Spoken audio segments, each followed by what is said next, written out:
Hello बच्चों। आज का टॉपिक है गवर्नमेंट बजट। इंपॉर्टेंट टॉपिक है। तीन चार पोर्शन का टॉपिक है, कर लो अपने आप में। यूनिट और चैप्टर सेम है। देखते हैं चैप्टर में क्या क्या है जल्दी से। गवर्नमेंट बजट में फर्स्ट हम लोग देखते हैं मीनिंग ऑफ गवर्नमेंट बजट। ऐसे समझना, बजट क्या होता है।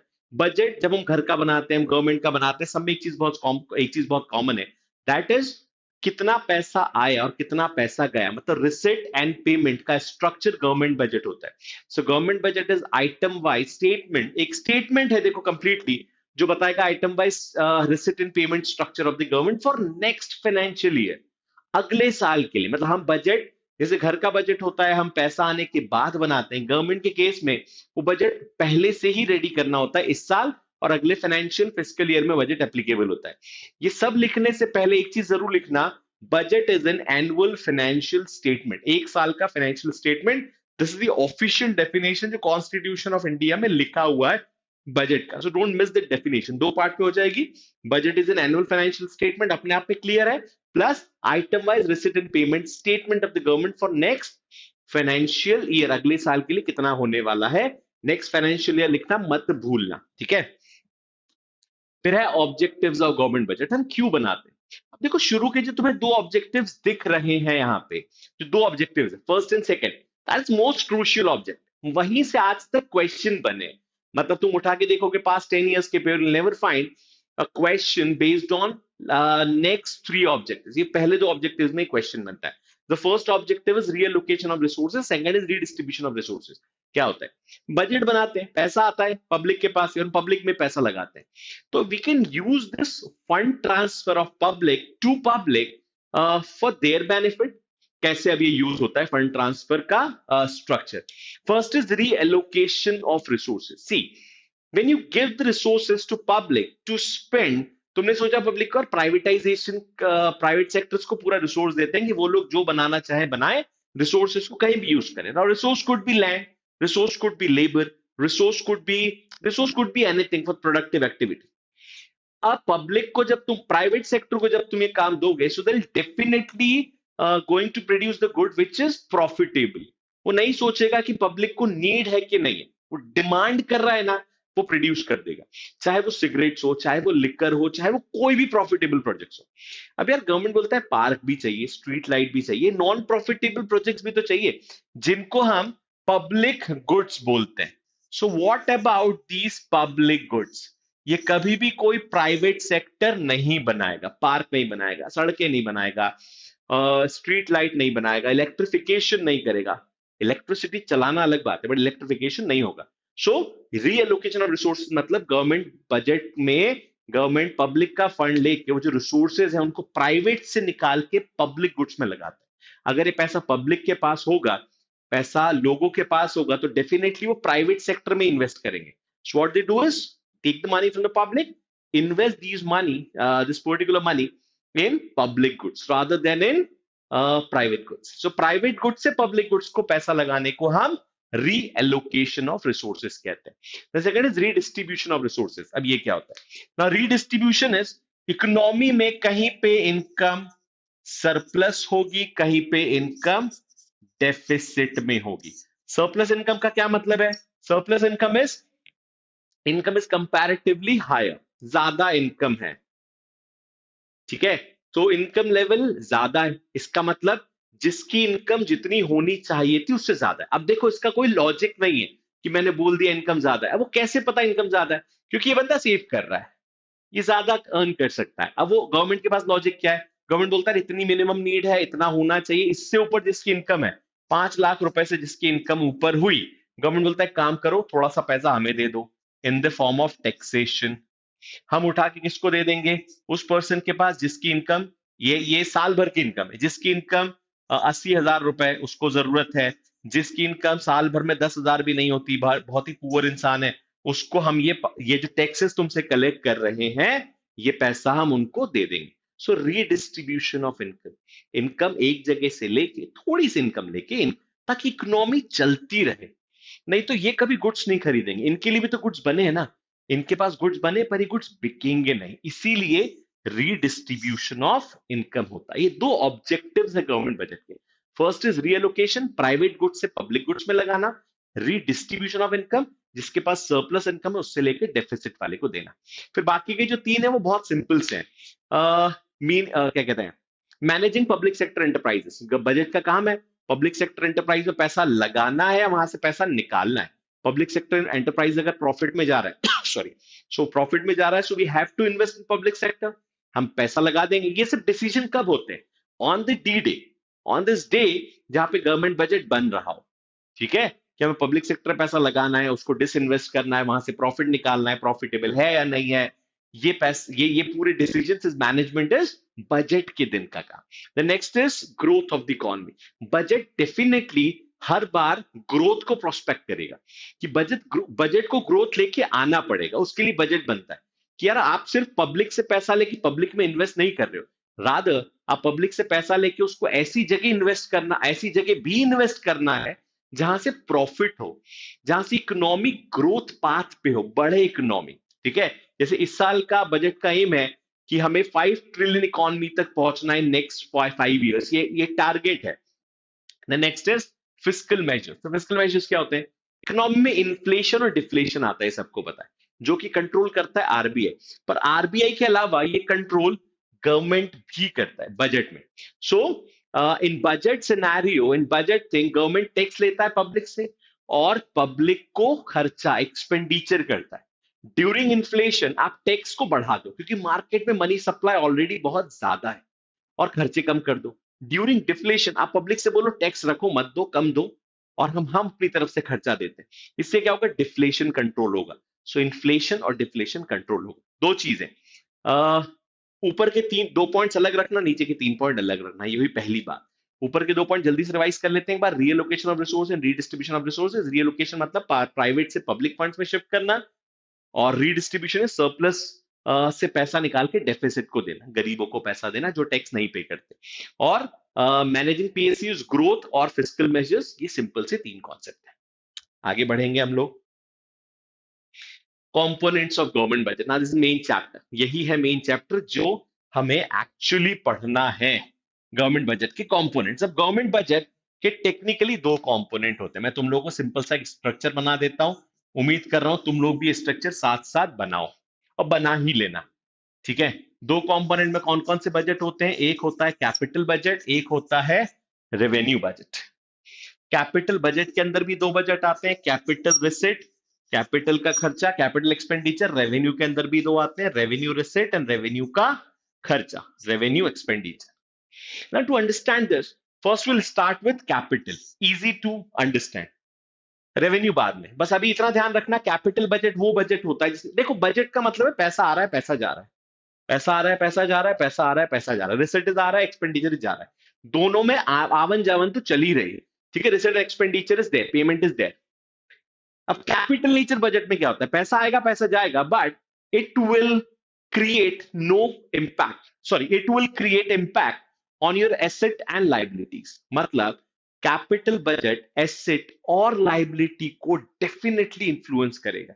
मतलब ये उस नेचर का पैसा है जिससे या तो तुम्हारे एसेट्स चेंज होंगे या लाइबिलिटी चेंज होगी। रेवेन्यू नेचर में एसेट या लाइबिलिटीज में कोई चेंज नहीं होता। दिस द बेसिक डेफिनेशन, इसको याद करो, फिर मैं और बताता हूं। ठीक है, तो फर्स्ट डेफिनेशन इज क्या हुई कैपिटल बजट की? Changes in asset liability, no changes in asset and liability. सब आगे पढ़ते हैं। अब देखते हैं पहले कैपिटल बजट के अंदर capital receipt, capital expenditure, example के साथ समझाता हूं। कैपिटल रिसिट, रिसिट सबको पता है, तुम सबको अच्छे से समझ में आएगा। रिसिट मतलब पैसा आ रहा है। मान लो, सिंपल दिमाग में लगाना, मान लो तुमने किसी कंट्री से लोन लिया तो पैसा आया, लेकिन इस लोन की वजह से लाइबिलिटी बढ़ जाएगी। ठीक है, लोन लिया तो लोन की वजह से लाइबिलिटी बढ़नी है। दूसरा, मान लो तुमने किसी को लोन दिया हुआ था, किसी एक्सवाइजेड कंट्री को, उसने वो लोन तुम्हें वापस कर दिया, तो क्या होगा? तुम्हारे एसेट्स कम हो जाएंगे। लोन जब था उसके पास तो वो इंटरेस्ट देता था, वो लोन नहीं दे रहा है, हमारे एसेट्स खत्म हो गए। सो लाइबिलिटी बढ़ गई, एसेट्स कम हो गए। दूसरा एग्जांपल, खर्चे पे आते हैं। मान लो तुमने किसी कंट्री को लोन दे दिया, खर्चा हो गया, लेकिन इस खर्चे से हमारे एसेट्स बढ़ गए। मान लो तुम्हारे ऊपर किसी कंट्री का लोन था, लाइबिलिटी थी सर पे, तुमने उठा के पे कर दिया, सो लाइबिलिटी कम हो गई। तो ऐसा रिसेट जिससे लाइबिलिटी बढ़े और एसेट कम हो जाए, वो कहलाता है कैपिटल रिसेट। और ऐसा खर्चा जिससे एसेट्स क्रिएट हो और लाइबिलिटी कम हो जाए, वो कहलाता है कैपिटल एक्सपेंडिचर। एग्जाम्पल बस साथ में रखना, मीनिंग अपने आप आ जाएगा, बस तुम्हें एग्जाम्पल साथ में रखना है। अब आते हैं इस पे। देखो, कैपिटल रिसिट रेवेन्यू रिसिट जैसा है, कैपिटल एक्सपेंडिचर रेवेन्यू एक्सपेंडिचर जैसा है, मतलब मीनिंग सेम मिलेगा। तो यहां मैंने क्या लिखा है, देखो तुम्हें साइड में दिख रहा होगा, कैपिटल रिसिट के साथ कैपिटल रिसिट क्या बता रहा है, ईदर क्रिएट लाइबिलिटी और रिड्यूसेस एसेट्स। सामने दिख रहा है, एग्जांपल है, मुझे रटने की जरूरत भी नहीं पड़ने वाली। ये क्या बता रहा है, ईदर क्रिएट्स एसेट और रिड्यूसेस लाइबिलिटी। अब मजेदार बात समझना, मैं इसकी डेफिनेशन यहां लगा सकता हूं तुरंत। बस जहां जहां ईदर और लगा है, वहां मुझे क्या लगाना है, neither nor. Neither creates liability nor reduces assets, neither increases assets nor reduces liability। Same है, मुझे सोचना ही नहीं है। क्यों? क्योंकि मुझे, देखो, मुझे अगर एक याद हो गया, मान लो मुझे सिर्फ इतना आता, तो अगर मुझे इतना आता है तो इसका उल्टा ये होगा, जस्ट उल्टा है। यहां लाइबिलिटी इंक्रीज एसेट रिड्यूस हो रहे हैं, यहां एसेट इंक्रीज लाइबिलिटी रिड्यूस हो जाएगी, और इसी का मिरर इमेज यहां आ जाएगी। This is water image, this is mirror image. Mirror image मतलब ये ऊपर नीचे हो रहा है, ये फ्लिप हो जाएगा, नीदर नॉर पे आ जाएगा, कुछ नहीं हो रहा है। लेकिन नीदर नॉर के साथ तुम बस एग्जैक्टली इसका रेप्लिका यहां पे लगा देना, क्योंकि नहीं हो रहा। यही है तुम्हारी बुक में लिखे हुए आंसर्स, जिसको हम रट रट के पागल हो जाते हैं। मत रटो इतनी सारी चीजें, यही है बस जो रटना है, ईदर और नीदर नॉर, सिंपल है। एग्जाम्पल्स मैंने दे दिए, दो एग्जाम्पल यहां पे लिखे हुए हैं। पहला एग्जाम्पल लाइबिलिटी बढ़ने का, एग्जाम्पल लिख देता हूं यहां पे मैं। एग्जाम्पल इज रिसिट्स का, एग्जाम्पल इज तुमने लोन ले लिया, रिसिट का example is recovery of loan. Payment का एग्जाम्पल इज तुमने लेंडिंग कर दी एक्सपेंडिचर में, और पेमेंट का एक और एग्जाम्पल है रीपेमेंट ऑफ लोन, वापस कर दिया। एक तीसरा और बता रहा हूं रिसिट का, डिस इन्वेस्टमेंट, तुमने अपनी कंपनी को बेच दिया गवर्नमेंट ने, तो पैसा आ गया लेकिन उससे एसेट्स कम हो जाएंगे। या फिर तुमने कंपनी में पब्लिक सेक्टर एंटरप्राइज में इन्वेस्ट कर दिया, पैसा चला जाएगा लेकिन एसेट्स बढ़ जाएंगे। देखो, सारे एग्जाम्पल में देखना, इसमें एसेट बढ़ रहा होगा, लाइबिलिटी कम होगी, इसमें लाइबिलिटी बढ़ेगी, एसेट्स कम होंगे। अब क्योंकि रेवेन्यू एक्सपेंडिचर, ये तो तीन एग्जाम्पल के साथ समझ में आ जाएगा। अब आते हैं अगर रेवेन्यू एक्सपेंडिचर पे, सॉरी रेवेन्यू बजट पे। सो रेवेन्यू बजट को दो पार्ट में डिवाइड कर देते हैं, revenue receipt, revenue expenditure. Revenue receipt कितने टाइप के हो सकते हैं, tax receipt, non tax receipt. या तो टैक्स का खर्चा होगा या नॉन टैक्स से, सॉरी टैक्स से पेमेंट आएगा या नॉन टैक्स से पेमेंट आएगा। टैक्स से पेमेंट का क्या मतलब है, पेमेंट आ रहा है लेकिन ये लाइबिलिटी ऐसे क्रिएट नहीं करता गवर्नमेंट के लिए। अब जो पैसा टैक्स से आ रहा है वो भी दो पार्ट में आ सकता है, एक डायरेक्ट टैक्स और एक इनडायरेक्ट टैक्स, लेकिन अब उसका नाम जीएसटी हो चुका है। दो पार्ट में पैसा आ गया। और नॉन टैक्स का भी पैसा आएगा, वो कैसे आएगा, वो पैसा आता है जैसे प्रॉफिट ऑफ पीएसयू, ये नॉन टैक्स का पैसा है। जैसे फीस लगी, फाइन लगा, ये नॉन टैक्स का पैसा है। जैसे एस्चीट्स हुए, एस्चीट्स क्या होते हैं, वो प्रॉपर्टी जिसको गवर्नमेंट, जिसका कोई लीगल हायर नहीं होता, गवर्नमेंट उसको हथिया लेता है, उसको एस्चीट्स बोलते हैं। सो ये पैसा नॉन टैक्स है। टैक्स क्या होता है, tax is technically compulsory payment made to the government, this is compulsory, ये पे करना ही होगा। Non tax is not compulsory payment. Non tax कोई ऐसा पेमेंट नहीं है कि होगा ही होगा, हुआ तो अच्छी बात है, लेकिन नहीं हुआ तो टैक्स से तो देना पड़ेगा सरकार को पैसा, वो खर्चा तो पूरा होगा। सो ये हुआ रेवेन्यू रिसिट्स, की रेवेन्यू में रिसिट्स क्या होते हैं। अब रेवेन्यू में खर्चा क्या होता है ये देख लेते हैं, पहले रिसिट्स कॉपी कर लो। अच्छा, डायरेक्ट टैक्स के नाम जरूर लिख लेना, इनकम टैक्स, जीएसटी का तो नाम लिखने की जरूरत नहीं, पहले लिखते थे। Income tax, corporate tax, wealth tax, property tax, ये सब डायरेक्ट टैक्स के एग्जाम्पल्स हैं जो लिखने बहुत जरूरी है, इसके मत लिखना। और नॉन टैक्स के एग्जाम्पल जरूर लिखना। तो ये हो गया रेवेन्यू रिसेट। इतने फॉर्म में सरकार पैसा कलेक्ट करती है, पर ये दो पार्ट में याद रखना, tax and non tax. Tax is compulsory payment, non tax is not a compulsory payment. ना move on to expenditure.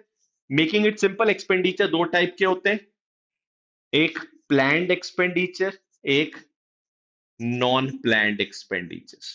Now planned expenditure जो किसी ना किसी 5 ईयर प्लानिंग में गवर्नमेंट की पॉलिसी में पहले से प्लान है। नॉन प्लान एक्सपेंडिचर जो कंटिजेंट एक्सपेंडिचर होते हैं, अचानक आ जाते हैं।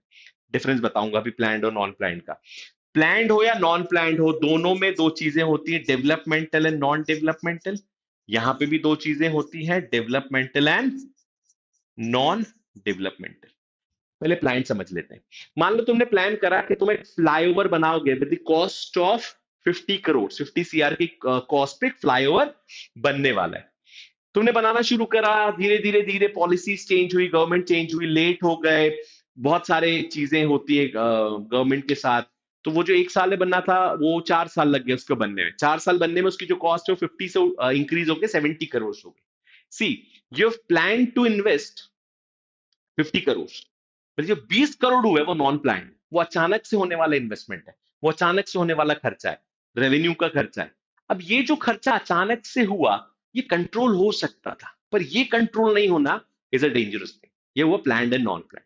अब आते हैं इसी के साथ डेवलपमेंटल क्या होता है, दोनों में है डेवलपमेंटल नॉन डेवलपमेंटल। मान लो तुमने स्कूल बनाने का सोचा, तो school banana is a developmental activity.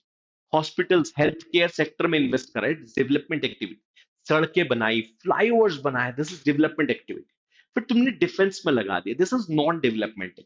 So I am not talking about need. बहुत से बच्चों को लगेगा नॉन डेवलपमेंट कैसे, नीड है, जरूरत होगी, जो भी नीड है, चलो यार पब्लिक की सेफ्टी होनी चाहिए, पर क्या उससे डेवलपमेंट हो रहा है, कुछ इकोनॉमी में कुछ हेल्प मिल रहा है, एजुकेशन से मिल रहा है, हेल्थ से मिल रहा है, फ्लाईओवर से मिल रहा है, सड़कों से मिल रहा है, ब्रिज से मिल रहा है, डैम से मिल रहा है।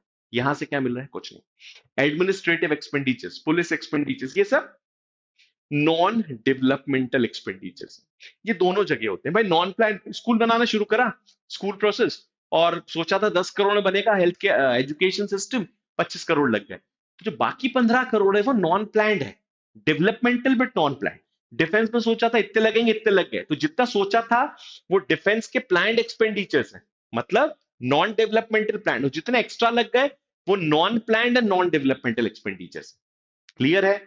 Non planned and non developmental expenditure simple दिमाग में बिठा लोगे तुम लोग कि ये होते हैं planned and non planned expenditures. ठीक है? अब ये जो मैंने फ्लो चार्ट बनाया है, इसको जस्ट टू सम अप, मैं इसको फ्लो चार्ट को एक बार जल्दी से वापस बना देता हूं। तो फ्लो चार्ट क्या हुआ, गवर्नमेंट बजट दो पार्ट में डिवाइड करना, capital budget and revenue budget. Capital भी दो पार्ट में बनाना, capital receipt, capital expenditures. Example लिखना जो मैंने लिखवाया है, 1 2 3, 1 2 3। रेवेन्यू को दो पार्ट में डिवाइड करना, revenue receipt, revenue expenditure.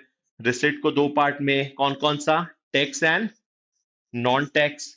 Tax को भी दो पार्ट में, डायरेक्ट टैक्स और जीएसटी, इसके एग्जाम्पल्स याद से। एक्सपेंडिचर को भी दो पार्ट में, वो कौन कौन से होंगे दो पार्ट एक्सपेंडिचर के, फर्स्ट पोर्शन इज प्लान्ड और ये हो गया नॉन प्लान्ड। प्लान्ड को भी दो पार्ट में, डेवलपमेंटल नॉन डेवलपमेंटल, ये भी डेवलपमेंटल और नॉन डेवलपमेंटल। ये पूरा फ्लो चार्ट तुम्हें बनाना पड़ेगा। पिक खींच लो, इमेज ले लेना इसकी, वीडियो देखते देखते इसकी, बस ये फ्लो चार्ट तुम्हें बनाना है। हर चीज के नीचे एग्जाम्पल लिखना है। ये एक पेज तुम्हारा 80% chapter, trust me, 80% chapter complete कर देगा। यही है वो जिससे बच्चे डरते हैं। ये एक पेज में आ जाएगा। तुम्हें डेफिनेशन भी आती है दोनों की, capital receipt, capital expenditure, revenue receipt. एक डेफिनेशन से तुम बाकी सारी डेफिनेशन चारों निकाल सकते हो। ट्रस्ट मी, यही है सिंपल सा कॉन्सेप्ट। ठीक है, आगे बढ़ेंगे। नेक्स्ट इज तीन टाइप के डेफिसिट जो गवर्नमेंट के बजट में होते हैं। The first deficit is revenue deficit. Revenue deficit मतलब रेवेन्यू के अकाउंट में कितना खर्चा हो रहा है। सो रेवेन्यू का खर्चा माइनस रेवेन्यू जितना पैसा आया। मान लो खर्चा हो गया रेवेन्यू अकाउंट से 100 रुपए, आया 80 रुपए, तो रेवेन्यू डेफिसिट कितना हुआ, 20 रुपए। ये सिंपल सी डेफिसिट है, इसमें कुछ अलग से पूछते नहीं। फिर आता है फिस्कल डेफिसिट, मतलब टोटल रिसिट पे से टोटल एक्सपेंडिचर माइनस कर दो। मान लो टोटल रिसिट है 200 रुपए, टोटल एक्सपेंडिचर है 150, तो डेफिसिट कितना हो गया 50। पर इस रिसिट में, इस टोटल रिसिट में हम बोरोइंग्स नहीं इंक्लूड करेंगे। रीजन है, देखो टोटल रिसिट में तो सब कुछ आएगा, बोरोइंग आएगा, सब कुछ आएगा, हम बोरो इंक्लूड नहीं करते क्योंकि हम बोरो तब करेंगे जब डेफिसिट होगा। अभी तो बोरो करना ही नहीं ना, बोरो तब करता है इंसान जब लॉस में हो, कम हो, अभी तो नहीं पता। जब हो जाएगा बोरो तब हम सॉरी, जब डेफिसिट हो जाएगा तब हम बोरो करेंगे। और हम बोरो कितना करेंगे? मेरा फिस्कल डेफिसिट है 50 रुपए, तो मेरी बोरोइंग कितनी होगी? 50 रुपए। So fiscal deficit always equal to borrowing, borrowing के बराबर होगा फिस्कल डेफिसिट। ये हुई फिस्कल डेफिसिट की बात। फिर आता है सबसे छोटा बट सबसे complicated, that is primary deficit. इसको ऐसे समझो, प्राइमरी डेफिसिट तुम्हारी इस साल की करी हुई मिस्टेक्स है, करंट ईयर मिस्टेक। दिमाग में बैठाओ, प्राइमरी डेफिसिट इस साल की गलती। अब सोचो मैं क्यों बोल रहा हूं इस साल की गलती, ये मैं हटा देता हूं ताकि तुम लोग को बहुत इजीली समझ में आ जाए। प्राइमरी डेफिसिट सबसे कॉम्प्लिकेटेड केस होता है। मान लो तुमने जो भी खर्चा किया, जो भी रिसिट आया, उसको तुमने एक जगह लिख लिया, सारे रिसिट। इस खर्चे में एक खर्चा लिखा हुआ है इंटरेस्ट का पेमेंट, जो है 20 रुपए, और तुम्हारा टोटल खर्चा हो गया 120 रुपए, टोटल रिसिट आई 100 रुपए। द क्वेश्चन इज, अगर ये 20 रुपए का इंटरेस्ट पेमेंट नहीं होता तो तुम्हारा टोटल खर्चा कितना होता? 100 रुपए, टोटल रिसिट 100 रुपए। क्योंकि ये 20 रुपए का खर्चा हो गया, तो इस 20 रुपए के खर्चे की वजह से तुम्हारा टोटल एक्सपेंडिचर इंक्रीज हो गया। ना, ध्यान देना, अगर ये जो इंटरेस्ट पेमेंट है, ये किसी ना किसी प्रीवियस ईयर का होगा ना, ये लास्ट ईयर का इंटरेस्ट पेमेंट होगा। प्रीवियस ईयर, लास्ट ईयर का। कैसे मैं बोल रहा हूं प्रीवियस ईयर? क्योंकि इंटरेस्ट पेमेंट हम इस साल नहीं देते, इंटरेस्ट पेमेंट हम पिछले साल के लिए हुए लोन पे दे रहे हैं। इस साल के लोन पे हम अगली बार देंगे। सो ये किसी लास्ट ईयर की मिस्टेक जो है उसको हम यहां पे पे कर रहे हैं, इंटरेस्ट पेमेंट 20 रुपए। मतलब हमारे डेफिसिट टेक्निकली इस साल तो हुआ ही नहीं, हम ये बोल सकते हैं। अब इसको फॉर्मूला वाइज कैसे लिखते हैं? जितना भी तुम्हारा फिस्कल डेफिसिट हुआ है उसमें से माइनस कर दो कितना तुमने इंटरेस्ट पे करा है। तो गलती, ये हमारा गलती, ये इस साल का एरर है, उसमें से पिछले साल वाला एरर माइनस कर दो। इंटरेस्ट पेमेंट पिछले साल का है, तो क्या आ जाएगा तुम्हारा इस साल का प्राइमरी डेफिसिट। अब मानो ये प्राइमरी डेफिसिट अगर जीरो हो जाए, तो कब होगा जीरो? फिस्कल डेफिसिट 100 रुपए, इंटरेस्ट पेमेंट भी 100 रुपए, तो प्राइमरी डेफिसिट कितना हो जाएगा? जीरो। ये अच्छा है या बुरा है? ये क्वेश्चन पूछते हैं। अब सोचो अच्छा है बुरा है। तुम्हारा जितना फिस्कल डेफिसिट है उतना ही तुम्हें बोरो करना है, और जितना बोरो करना है उतना पूरा का पूरा किसके लिए करना है? इंटरेस्ट पेमेंट के लिए। सोचो कितनी खतरनाक बात है कि यू आर बोरोइंग टू पे इंटरेस्ट, और इसे ही कहते हैं debt trap. This is actually debt trap. उलझ गए तुम बोरो कर रहे हो इंटरेस्ट पे के लिए, मतलब अगले साल इंटरेस्ट पेमेंट अलग है, बोरोइंग और चढ़ गया। तो zero primary deficit is most dangerous, it creates debt trap. ठीक है, चलो। सो हम कहां पे हैं?